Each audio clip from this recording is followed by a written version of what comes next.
嘛，既然初来乍带洋，至少换个玛莎拉蒂或宾利。摸着微微下垂的良心，说句实在话，老一辈温州人饭可以不吃，带洋不能复杂，大金链子、小手表、中华茅台不能少，一些个日绝不能在外面他让吃。有些老规矩从小我们就被教育，比如吃饭一定要4菜1汤，绝不能杀嘴架，老狼嘎比嘴，老就是被退，样样档次，用的有爱好吃。出门一定不能邋遢，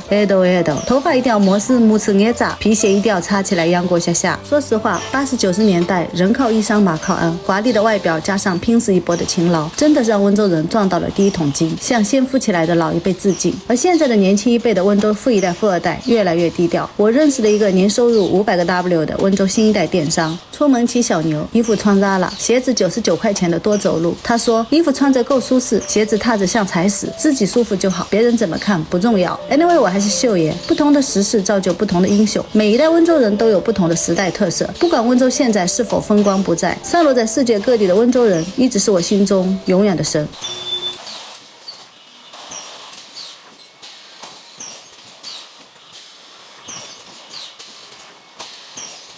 10几年前，我一个上海的朋友和我说，他一眼就能在上海认出温州人，上身低肌花衬衫，